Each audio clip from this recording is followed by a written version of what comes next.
Oke, sepertinya tidak ada pertanyaan. Oke, sekarang kita masuk di dalam pembahasan yang berkaitan dengan kata kerja, verba. Nah, ini memang agak sedikit bersinggungan dengan bahasa Yunani, karena memang di dalam eksegese itu mau tidak mau kita harus kembali lagi menggunakan bahasa Yunani. Apalagi kalau itu berkaitan dengan analisa gramatikal. Nah, salah satu dari aspek penting dalam studi kata atau word study adalah bagaimana kita melakukan analisa dengan menggunakan gramatikal, ya, tata bahasa, secara khusus bahasa Yunani, karena kita topik utamanya adalah pembahasan tentang perjanjian baru.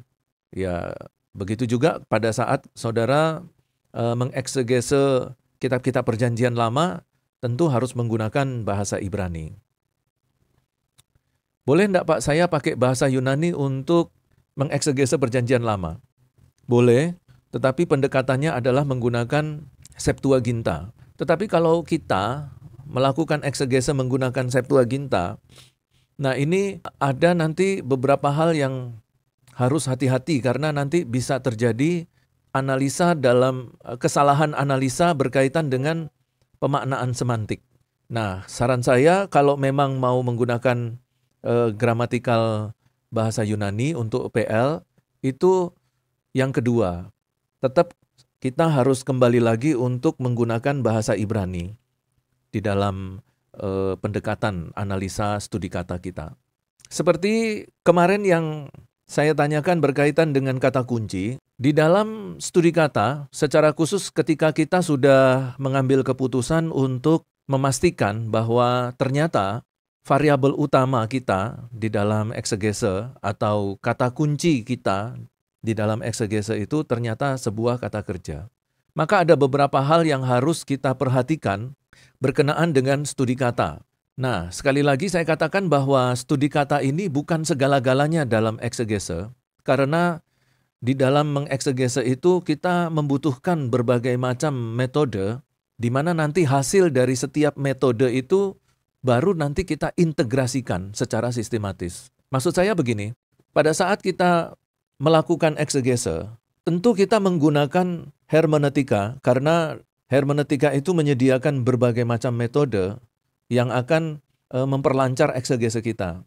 Misalnya saja kita lakukan metode analisa latar belakang. Kemudian kita juga melakukan metode studi kata, analisa sintaksis. Lalu kemudian juga ada analisa kritik teks.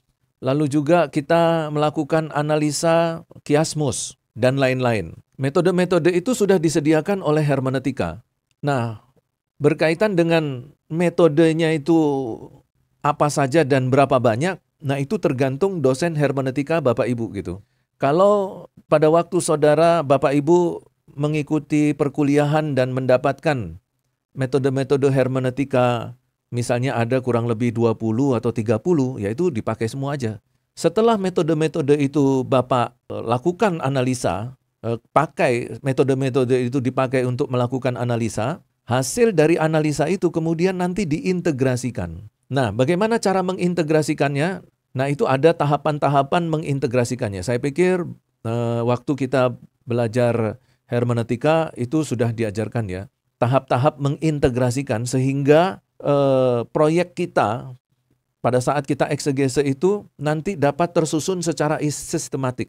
Jadi hasil dari studi kata kita masukkan, hasil dari kiasmus kita masukkan, hasil dari pembahasan sintaksis kita masukkan, hasil dari analisa diagram tata bahasa kita masukkan.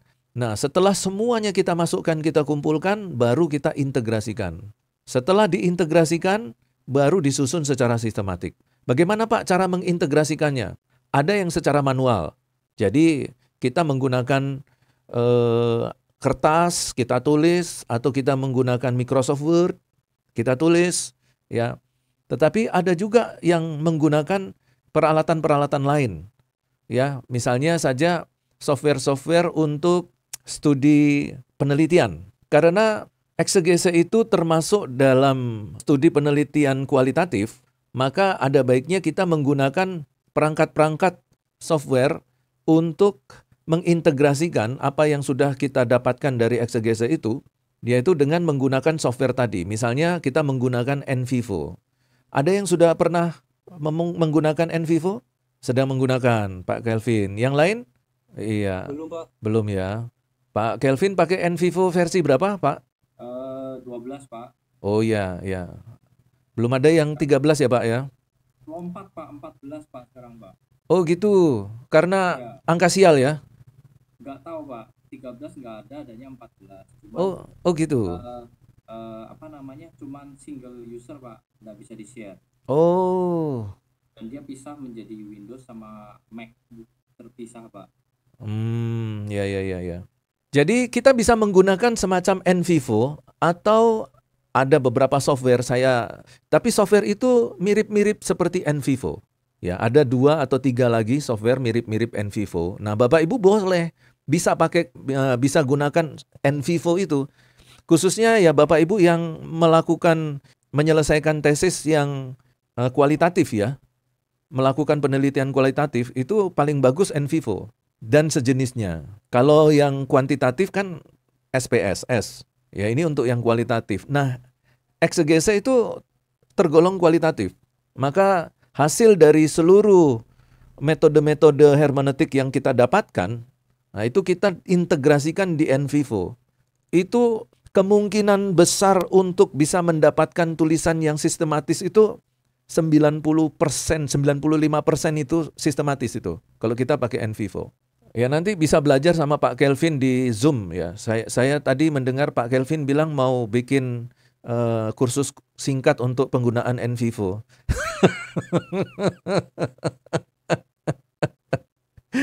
Waduh, ini orang sudah sibuk, semakin tambah disibukkan lagi.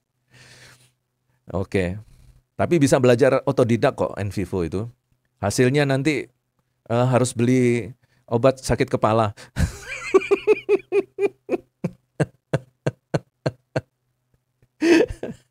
Iya. Oke, jadi begitu ya. Ini adalah semacam disclaimer gitu. Saya mendisclaimer dulu bahwa apa yang saya sampaikan itu bukan segala-galanya ya di dalam eksegese.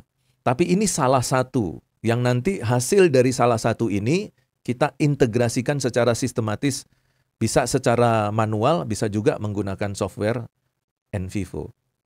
Begitu ya. Nah, sekarang kita masuk ke dalam kata kerja.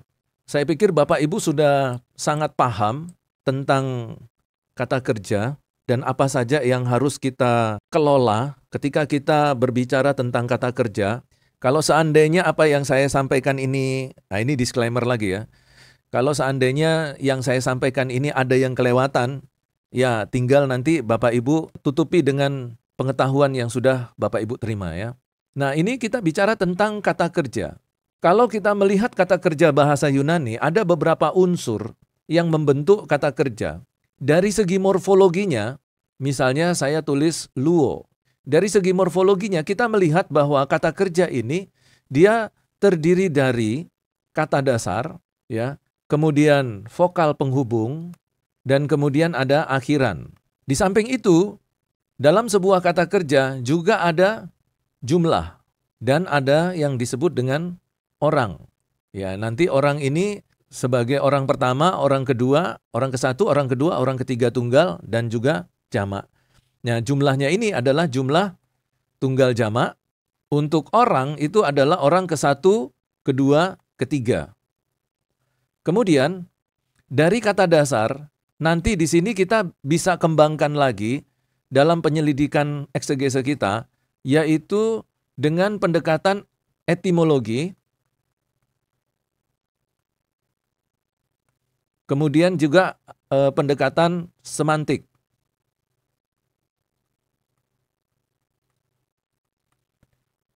Nah, di dalam pendekatan etimologi dan semantik ini, nanti kita akan, lalu ada satu lagi ya, saya tambahkan di sini. Selain etimologi dan semantik, kita juga masukkan gramatikal.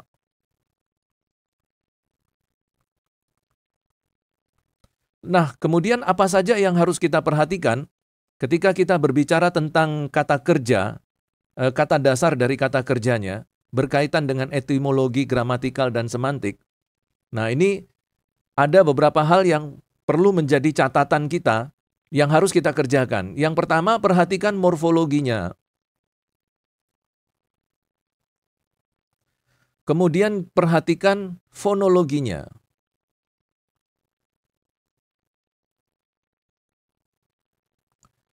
Ya. Dan beberapa hal yang lain. Ya. Kalau di sini kita juga bisa tambahkan perhatikan akar kata.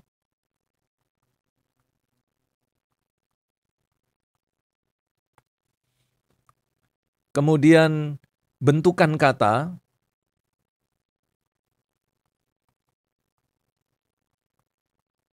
Nanti bentukan kata ini dia bisa mengarah kepada pembahasan dia sebagai kata tunggal,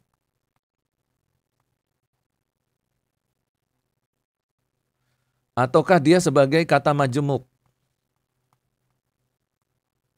Nah, nanti dari kata tunggal dan majemuk ini kita cari etimologi dan etimologi semantiknya berkaitan dengan akar katanya.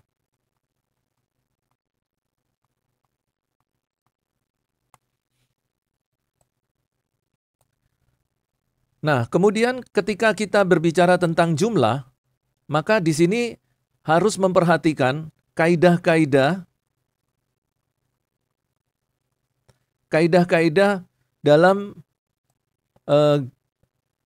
tata bahasa.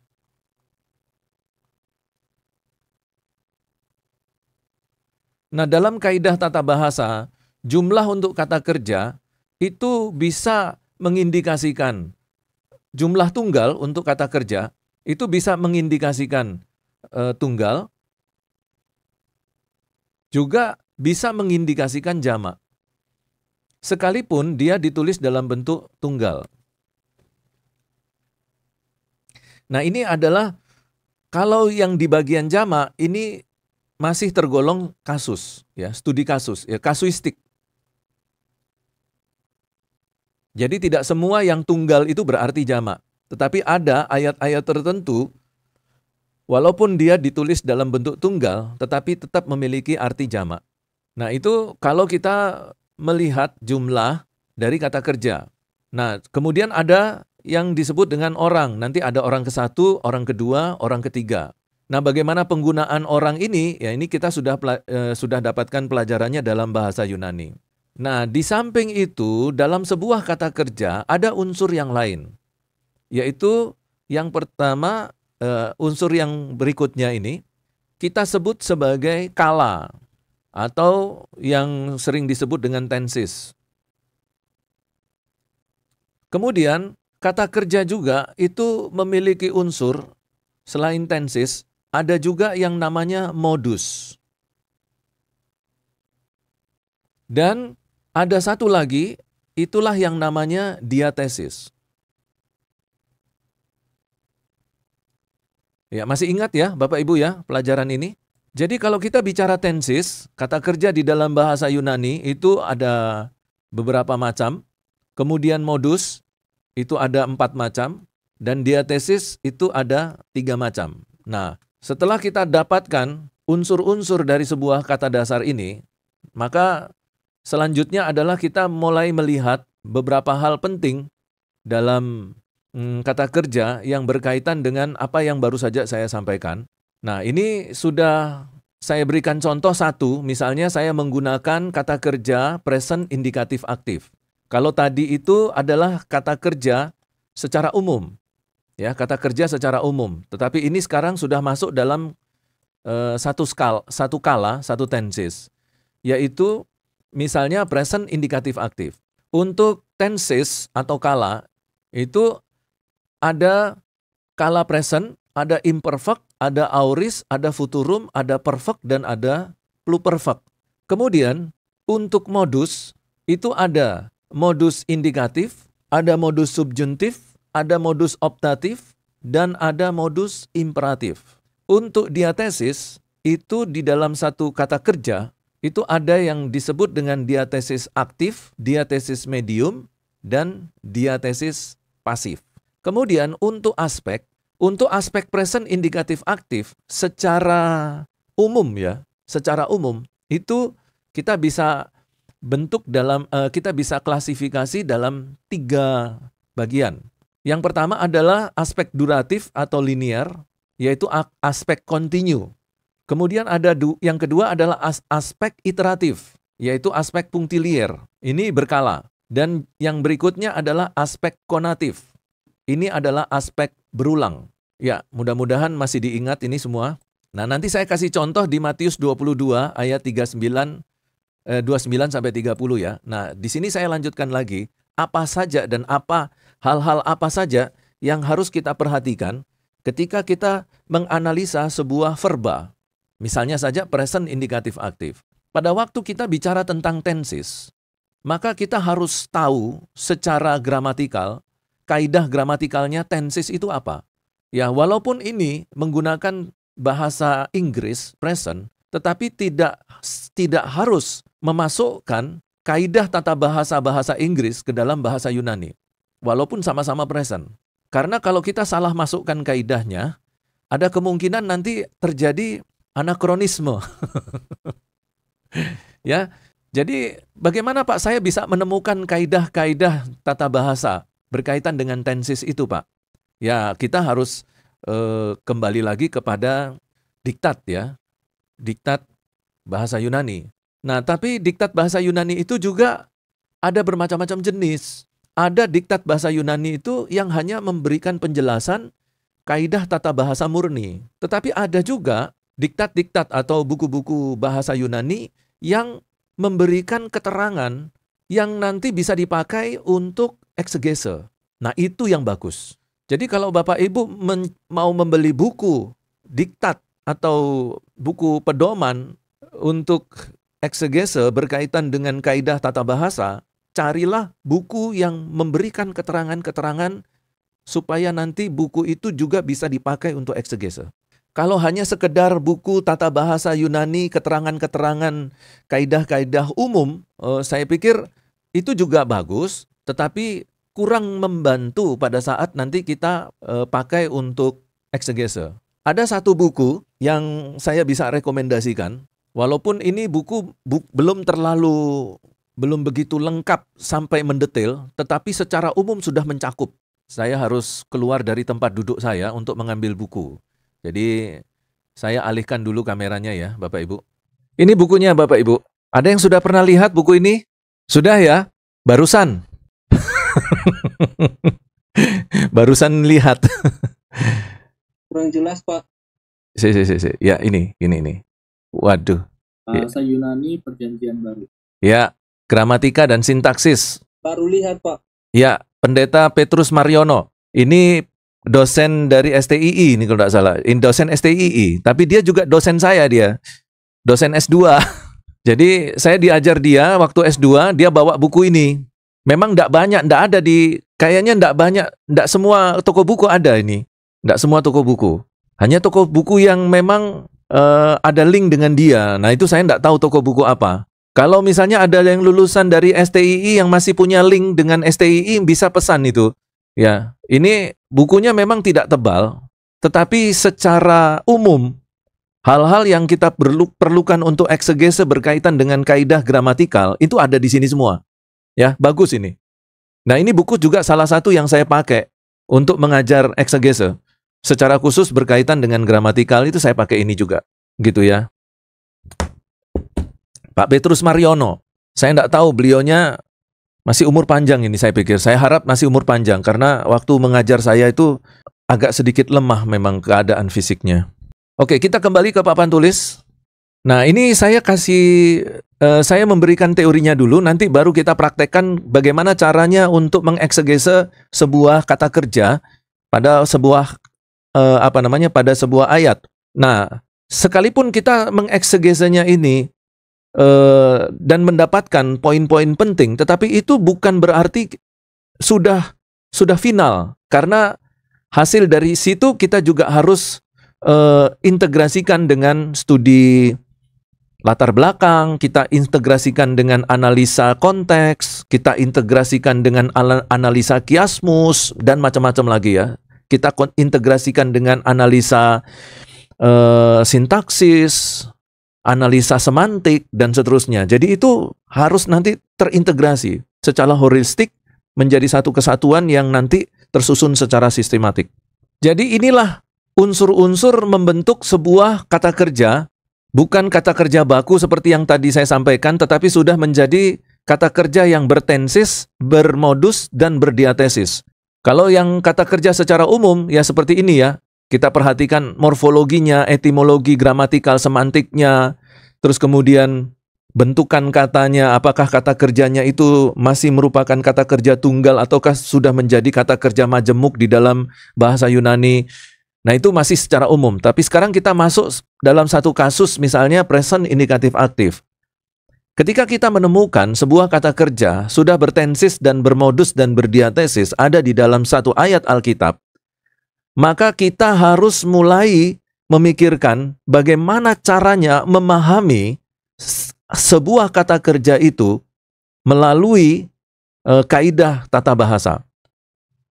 Tetapi memang harus kita terlebih dahulu mencari artinya ya. Jadi langkah yang pertama adalah mencari makna, arti dan makna kata dari kata kerja itu.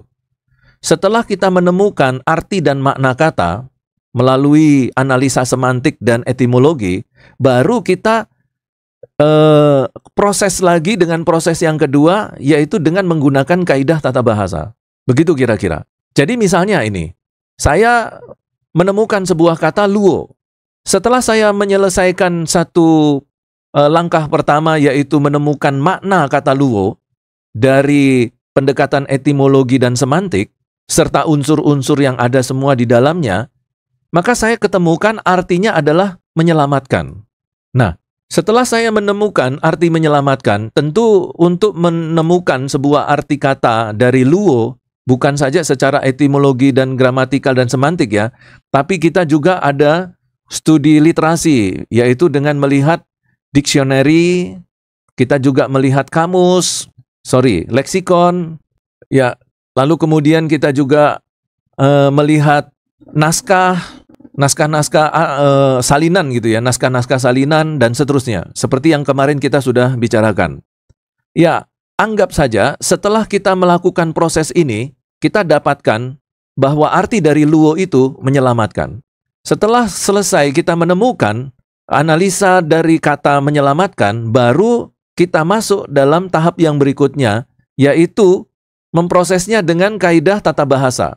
Nah, bagaimana caranya? Dalam pengamatan saya, beberapa dosen-dosen hermeneutika dan dosen-dosen tafsir, mereka mengatakan begini, kalau di dalam sebuah ayat Alkitab itu kita temukan ada sebuah kata kerja, maka kita nggak perlu repot-repot memikirkan pemaknaan eksegesisnya modus, diatesis, tetapi yang harus kita perhatikan itu adalah tensisnya saja. Itu banyak yang mengatakan demikian. Jadi, kalau nanti kamu melakukan studi eksegese, jangan pikirkan modusnya. Nggak perlu.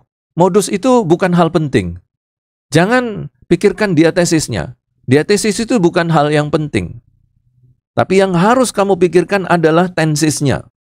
Nah, oke, kalau mereka berpendapat seperti itu boleh-boleh saja, silahkan. Tetapi kalau saya secara pribadi, saya akan menyertakan analisa kaidah tata bahasa itu termasuk dengan modus dan diatesis. Jadi kalau kita perhatikan dalam gambaran diagram yang saya buat ini, bahwa sebuah present indikatif aktif itu terdapat 4 unsur. 1 tensis, 2 modus, 3 diatesis, dan yang keempat adalah aspek. Nah, keempat-empatnya ini harus kita olah dalam analisa kaidah tata bahasa setelah kita temukan artinya. Jadi, kalau sekarang kita mau ya, Papan belum nampak. walah, ya amplop. Saya udah capek-capek ngomong. Sorry ya. Nah, itu seringkali terjadi itu. Terima kasih. Itu Yosefin ya? Iya, Pak. Iya, sebentar ya. Saya pindah dulu. Aduh. Saya ulang. Nah, ini, ngulangnya ini. Energinya udah habis. Oke. Nah, hal pertama yang harus kita lakukan adalah menemukan arti dari sebuah kata kerja. Nah, arti dari sebuah kata kerja kita bisa dapatkan dalam studi etimologi, semantik, lalu hal-hal yang lain yang kita sudah pelajari 2 hari yang lalu. Kemudian kita juga adakan studi literasi. Misalnya kita mencari makna katanya dari dictionary, dari leksikon, atau dari buku-buku referensi secara fisik. Kalau kita punya, kalau enggak punya cari e-booknya, kalau enggak punya dua-duanya, cari juga di software dan seterusnya ya. Intinya bahwa segala macam cara harus kita temukan, harus kita pakai untuk menemukan arti dari menyelamatkan. Dan ini sudah arti baku, ya, bukan arti ambigu lagi, bukan arti karena dia sudah mengalami keusangan semantik. Itu tidak termasuk di sini ya, bahwa sudah diuji bahwa ini bukan keusangan semantik, sudah diuji bahwa ini bukan anakronisme semantik. Juga bukan termasuk paralelomania verba, dan seterusnya. Artinya ini sudah benar ini artinya. Begitu ya. Ya ini hanya contoh. Setelah kita melakukan analisa dan uji segala macam. Luo artinya menyelamatkan. Masuk kita pada proses yang berikutnya. Yaitu proses menganalisa menggunakan kaidah tata bahasa.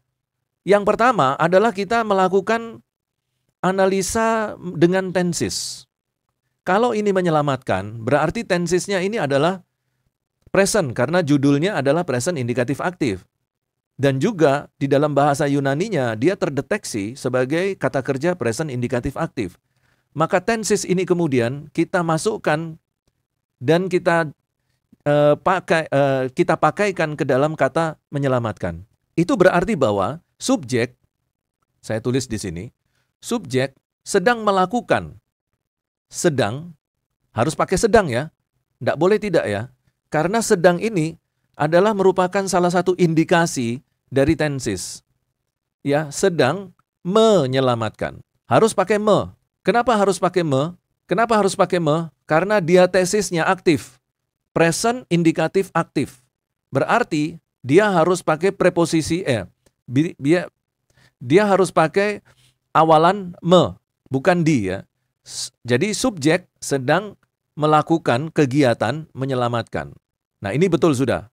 Artinya bahwa ada seseorang yang saat ini, sekarang, ini saya tambahkan lagi unsur yang berikutnya dari tenses, sekarang, karena waktu itu juga memberi pengaruh yang besar terhadap sebuah aktivitas. Apalagi kalau aktivitas itu ada di dalam Alkitab sebagai firman Allah. Jadi subjek ini di saat sekarang sedang melakukan kegiatan menyelamatkan. Lalu modusnya apa? Modusnya adalah indikatif. Nah, kita cek lagi dalam kaidah tata bahasa, modus indikatif ini memiliki pemaknaan eksegese seperti apa?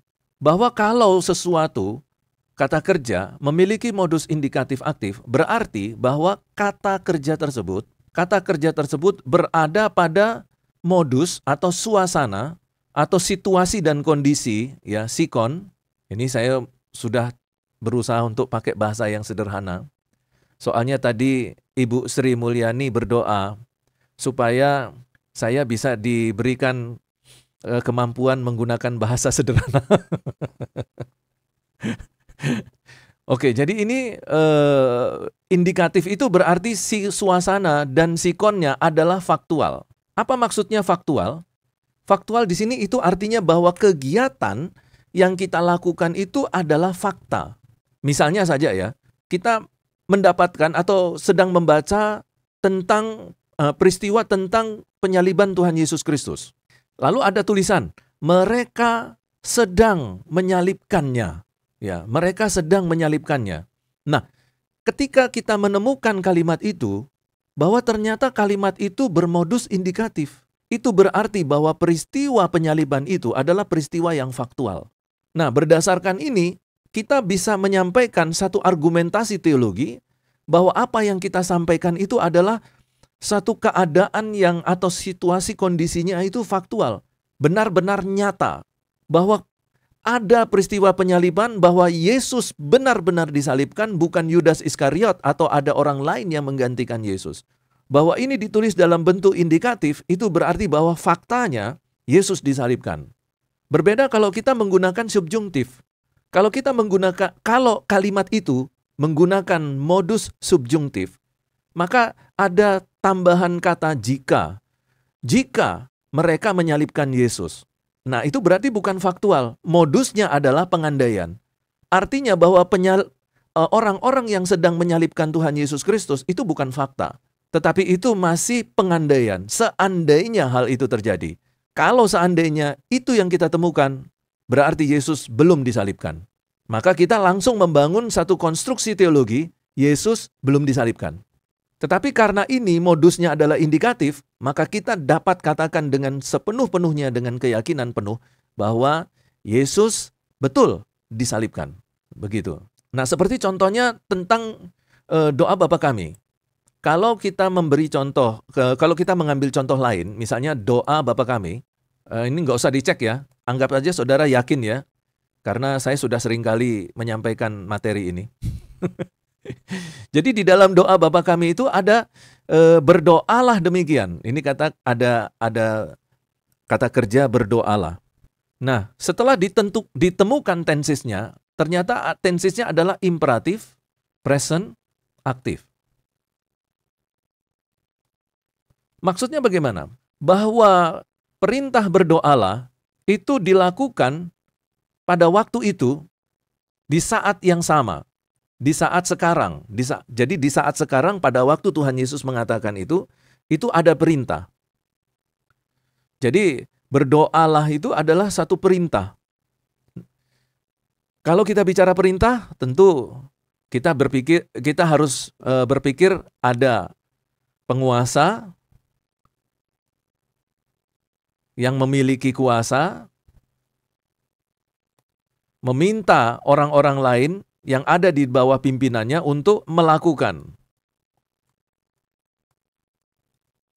Nah ini nanti saudara tinggal kreativisasikan sendirilah ya, bagaimana perintah itu supaya semakin lebih jelas tekanannya. Lalu kemudian ketika kita masuk ke dalam present, itu berarti bahwa perintah itu diberikan sekarang. Diberikan sekarang. Dan aktif itu berarti yang berbicara memiliki aktif untuk memberi perintah. Itu artinya bahwa Yesus secara aktif dan berinisiatif memberikan perintah itu, yaitu supaya murid-muridnya berdoa. Berarti di sini di dalam aktif itu ada satu unsur, yaitu berperan. Masuk ke auris nggak itu, Pak? Bukan Pak, bukan present. Jadi ini masuk ke, maksudnya auris itu apa ya? Yang dilakukan secara aktif. Masa lampau lah auris. Oh bukan. Lain. Kalau auris itu nanti ada lagi auris indikatif aktif ya. Tapi ini kan kita bicara masih di dalam ruang lingkup present indikatif aktif. Nanti ada auris indikatif aktif lagi. Tetapi untuk doa Bapa kami itu imperatif present aktif. Tetapi ada present aktifnya ya. Cuman modusnya itu imperatif. Ini modus. Ya. Jadi suasana dari aktivitas itu adalah sebuah perintah. Berada di dalam situasi kondisi perintah. Jadi doa Bapa kami itu adalah perintah dari Tuhan Yesus. Bukan saran. Bukan menggunakan modus subjungtif. Kalau modus subjungtif, ya seandainya kalau kamu punya waktu, doalah Bapa kami. Itu subjungtif. Tetapi itu bukan saran, bukan subjungtif, modusnya adalah imperatif. Artinya apa? Sebuah perintah. Maka kalau seorang tidak melakukan doa Bapa kami, maka orang tersebut sudah terkategori sebagai pemberontak. Karena orang yang tidak melakukan perintah adalah tergolong sebagai pemberontak. Nah, pemberontak itu terdeteksi sebagai perilaku hamartia. Perilaku berbuat dosa. Nah, jadi kalau misalnya kalau Tuhan Yesus berkata, berdoalah dalam bentuk present, itu artinya bahwa perintah itu harus dilakukan dengan present. Sekarang, kalau kamu sekarang mendengar perintah itu, lakukan sekarang. Begitu. Dan Tuhan Yesus melakukan itu dengan aktif. Artinya bahwa Tuhan Yesus berinisiatif dan berperan utama sebagai seorang yang memiliki kuasa memberikan perintah. Itu artinya bahwa doa Bapa kami itu tidak boleh ditawar-tawar. Nah, itu caranya kita mengeksegese menggunakan kaidah tata bahasa. Lalu kemudian yang berikutnya, bahwa di dalam present indikatif aktif itu ada modus, ada diatesis, kemudian ada aspek. Nah, aspek ini ada terbagi 3, duratif, iteratif, dan konatif. Nah, sebagian besar dari kata kerja present indikatif aktif yang ada di dalam Alkitab itu bermodus linier atau duratif, ya. Tetapi juga bisa punktilier. Lalu bagaimana caranya kita bisa menentukan bahwa sebuah kata itu memiliki aspek duratif, iteratif, atau konatif? Nah, ini nanti bisa kita melakukan penyelidikan konteks. Dari penyelidikan konteks itulah baru kita bisa tentukan, bisa mendapatkan gambaran untuk menentukan apakah aspek itu merupakan aspek duratif, iteratif, atau konatif. Misalnya satu contoh. Sebuah kata kerja memiliki aspek duratif, itu artinya bahwa kata kerja tersebut dilakukan terus-menerus. Dan terus-menerusnya itu dalam bentuk linier. Misalnya saja, detak jantung. Detak jantung itu adalah duratif, linier. Artinya itu berlangsung terus-menerus. Bernafas, itu duratif. Itu aspeknya duratif. Ya. Kemudian, apalagi ya, aliran darah, itu duratif. Jadi kalau kita berkata, darah mengalir di dalam tubuhku, maka aspek dari kata kerja mengalir itu adalah mengalir yang terus-menerus, continue.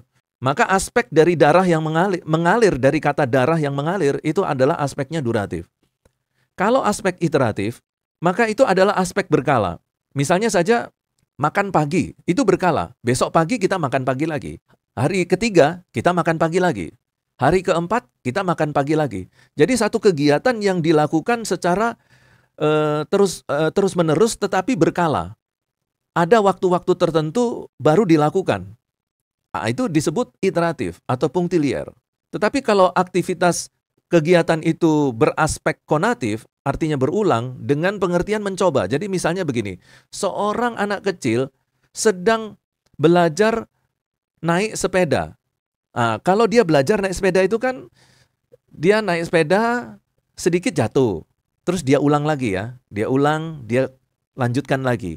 Jatuh lagi. Dia ulang naik, dia lanjutkan lagi. Nah, peristiwa mencoba berulang-ulang satu kegiatan, itulah aspek konatif.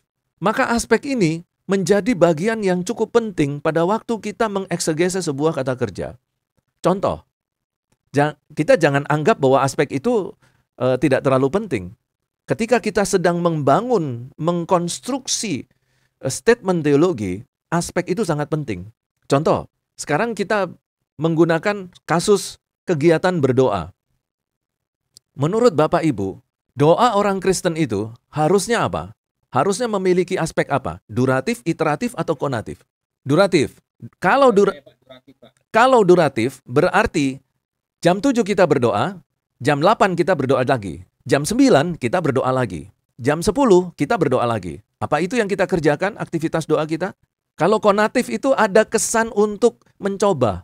Apakah kita mencoba, apakah berdoa itu adalah aktivitas mencoba untuk melakukan kegiatannya?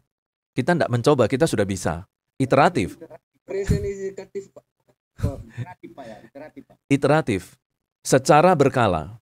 Jadi ada waktu-waktu yang terjadinya terus-menerus. Misalnya doa pagi. Kita saat teduh, Ya itulah saat kita berdoa. Ya, saat kita berdoa. Itulah saat teduh. Tapi kemudian ada orang bilang, kita itu berdoa duratif, Pak. Loh, apa maksudnya? Setiap saat itu kita harus hidup dalam doa. Ya, itu idealismenya begitu. Tapi sekarang kalau saudara lagi naik motor, apakah saudara berdoa doa syafaat? Lagi naik motor? Maaf, kalau saudara lagi di belakang, apakah saudara berdoa? Ya, kita yang realistis lah. Ya, ya, tapi kalau saudara mempunyai argumentasi teologi dan dapat dibuktikan dengan eksegese, itu oke. Mungkin setelah saya lihat hasil eksegese saudara, oke, saya katakan oke, doa itu adalah cocok dengan aspek duratif. Seperti itulah kira-kira ya. Misalnya saja lagi ada kasus kata kerja misalnya berbakti. Berbakti itu apa? Duratif, iteratif, atau konatif? Beribadah, iteratif, ya, atau punktilier. Sekarang saya mau tanya, Tuhan Yesus mengampuni kita. Nah, ketika ada kalimat Yesus mengampuni kita, mengampuni itu adalah sebuah kata kerja. Aspeknya lebih cocok mana? Duratif, iteratif, atau konatif? Duratif. Karena kalau kita pakai iteratif, waduh, itu teologinya berbeda. Pengajarannya berbeda. Karena kalau kita menggunakan konteks iteratif untuk pengampunan Tuhan Yesus, berarti pada waktu kita minta ampun, itu ada jam-jamnya. Misalnya, kita minta ampun kalau kita masuk ke gereja, beribadah di gereja, baru di situ kita bisa minta ampun. Karena Tuhan itu punya jadwal untuk ngurusi pengampunan dosa. Itu kalau iteratif. Jadi coba perhatikan apa yang saya kasih contoh, bahwa ternyata aspek dari sebuah kata kerja itu mempengaruhi warna teologi. Hasil teologi kita, statement teologi kita. Maka kita harus betul-betul, tapi kita ini kan dulu mungkin kita nggak mengerti yang ini ya. Jadi kita telen-telen saja itu semuanya. Tetapi ketika kita mengetahui bahwa sebuah kata kerja bahasa Yunani itu memiliki aspek, maka sekarang kita harus lebih sensitif lagi ketika kita berbicara tentang sebuah kata kerja bahasa Yunani. Karena hasil dari pemilihan aspek itu akan mempengaruhi teologi kita. Misalnya saja doa tadi. Kalau kita katakan doa itu konatif, dan kita nyatakan itu di dalam khotbah kita bahwa doa itu konatif, berarti orang itu sebenarnya di dalam kekristenan itu dia sebenarnya belum mengalami pertumbuhan. Karena dia belum sama sekali melangkah kepada doa yang dalam tanda petik kusuk. Karena dia terus-menerus mencoba berdoa dengan baik. Itu contoh. Ya, itu contoh. Jadi disitulah pentingnya untuk kita mengetahui, memahami, dan menguasai ya unsur-unsur di dalam sebuah kata kerja, tensis, modus, dan diatesis. Sampai di sini ada pertanyaan? Oke. Nah, ini adalah materi eksegese untuk S1. Ini untuk S1. S2 ada lagi. Ya. Kalau S2 nggak cocok makan ini. Ini makan bubur kalau saudara ini. Saudara harus makan nasi. Nah, ini nanti saya kasih tahu yang bagaimana yang makan nasi. Oke, sampai di sini tidak ada pertanyaan, berarti cukup jelas ya. Nah, sekarang ya. Bentar, Pak. Ya. Pak, mau nanya ini, berarti yang kita pelajari itu fokus kita hanya apa Pak ya? Studi kata gitu Pak. Ini bagaimana dengan misalnya kita ya. Bentuk khotbahnya seperti tekstual atau pakai topik itu Pak. Topikal. Oke. Atau bisa juga kita pakai seperti ini Pak. Oh, tekstual, topikal, ekspositori, kita harus melewati proses analisa studi kata, word study. Jadi baik itu topikal, karena misalnya topik apa? Misalnya amarah. Maka kita akan ketemu kata amarah kan? Amarah, marah, memarahi. Jadi amarah itu bisa jadi kata benda, bisa jadi kata kerja. Nah sekarang tinggal pada waktu kita berkhotbah tentang amarah, kita khotbahkan marah itu sebagai kata benda, ataukah tekanan kita marah itu sebagai sebuah kata kerja. Kalau marah itu sebagai sebuah kata kerja, maka semua yang tadi baru saja kita dengar, itu harus masuk dalam proses kaidah tata bahasa untuk eksegese. Karena marahnya itu apa?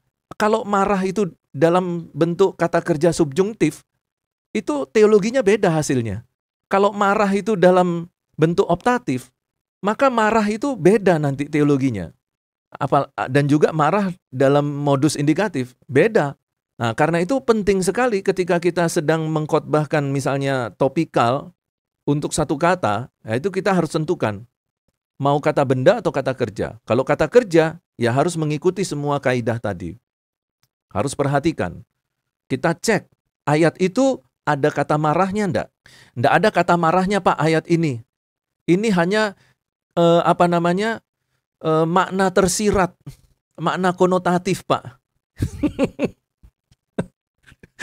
Saudara kalau khotbah topikal, lalu menemukan kata kuncinya, tapi berdasarkan makna konotatif, pikir dululah mau khotbah topikal.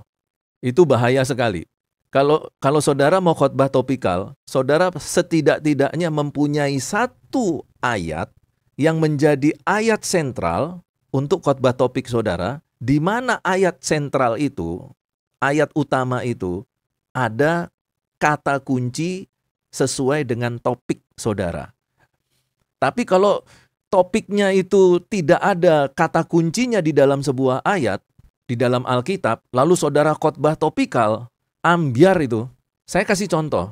Misalnya kita ambil topik, misalnya topik tentang tumbuh kembang anak. Ya, tapi ini nanti diubah judulnya jadi judul yang rohani gitu ya, tapi berkaitan dengan tumbuh kembang anak. Itu topik. Tapi ayatnya mana?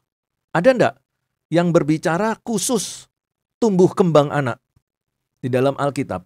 Kalau di dalam Alkitab tidak ada ayat berkaitan dengan tumbuh kembang anak, berarti khotbah itu adalah khotbah eisegese. Jadi jangan naik mimbar. Kalau mau khotbah seperti itu, bikin seminar aja lebih bagus. Kalau mau menyampaikan topik itu, bikin seminar di aula gereja. Ya, tapi kalau saudara berdiri di atas mimbar gereja, di dalam gereja, saudara harus berbicara firman Tuhan. Ini dari sudut pandang saya sebagai seorang dosen liturgika ya, sebagai seorang dosen liturgika. Tapi terserah kalau saudara menganggap itu terlalu katrok, terlalu radikal, terlalu tempo dulu, ya silahkan, tak apa-apa. Ya, tapi bagi saya seperti itu. Ya.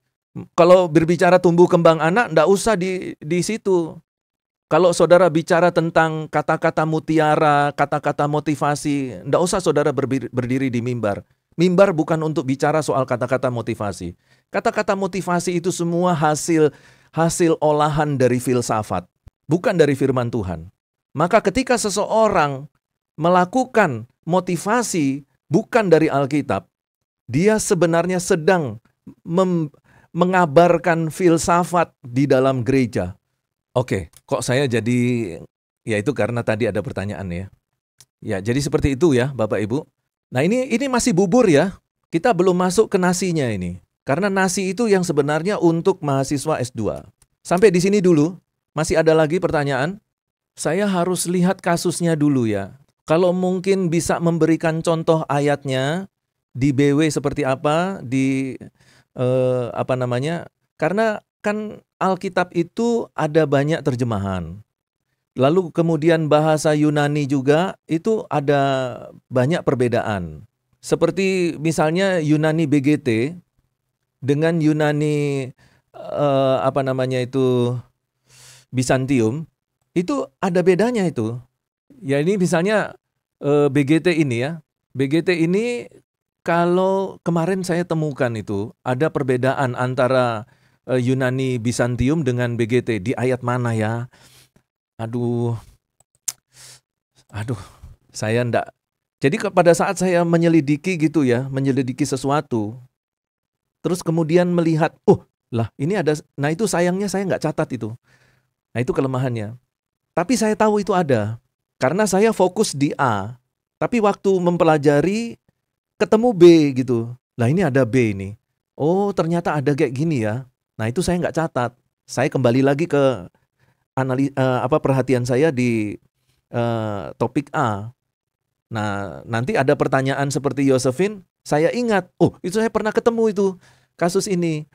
Atau di ayat berapa ya? Nah, itu lupa lagi. Nah, begini, Iya, Pak. gini. Itu apa? Iya, Pak. Silakan. Jadi apa namanya, terjemahan-terjemahan walaupun bahasa Yunani, ya terkadang ada yang agak sedikit berbeda memang. Makanya kalau bisa dikasih contoh kasusnya, lalu kalau di MySword itu di sebelah mana, saya kebetulan juga punya aplikasi MySword, bisa langsung kita cek, lalu di Bible Walk-nya itu bunyinya gimana. Nah itu nanti lebih enak, lebih enak. Karena kita bisa langsung analisa dan selidiki berdasarkan apa yang kita lihat. Tapi kalau yang seperti ini kan saya meraba-raba ya. Maksudnya kata apa ya, di mana, bagaimana gitu. Jadi saya belum punya gambarannya. Gitu Yosefin. Nah, kalau misalnya ditanyakan, manakah yang harus kita utamakan? MySword ataukah BW? Kalau saran saya BW. Kenapa? Karena saya ini sedang melakukan satu proyek mempelajari BW sampai di titik-titiknya saya pelajari. Jadi saya sedang membuat satu buku khusus untuk tutorial BW. Nanti saya saya kaitkan dengan eksegese. Jadi bukan cuman tutorial bagaimana menggunakan BW, tapi bagaimana BW ini bisa dipakai untuk eksegese. Dalam konteks Indonesia, saya sudah mempersiapkan bukunya itu, sedang saya tulis. Sekarang sudah masuk ke halaman hampir 680 halaman. Ya, jadi tolong doakan supaya saya bisa punya waktu untuk menyelesaikan itu. Nah, jadi berdasarkan apa yang saya pelajari tentang Bible Walk, maka saran saya lebih pilih Bible Walk saja. Karena setelah saya mempelajari Bible Walk sedemikian rupa, saya melihat bahwa orang-orang yang menciptakan aplikasi ini ya, software ini itu luar biasa. Dan Bible Walk ini, kalau saudara sudah miliki, saudara sudah bisa mengeksegese 70%. 70% saudara sudah mengeksegese dengan benar. Kalau saudara pakai Bible Walk.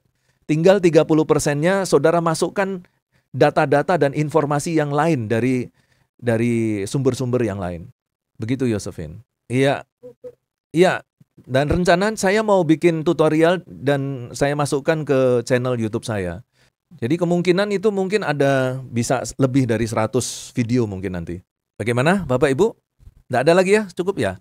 Kita istirahat dulu 10 menitan. Nanti kita kembali lagi. Mungkin ada Bapak Ibu yang mau minum atau mau ke belakang. Ada istirahat kurang lebih 10 menit. Nanti kita sambung lagi untuk makan nasinya.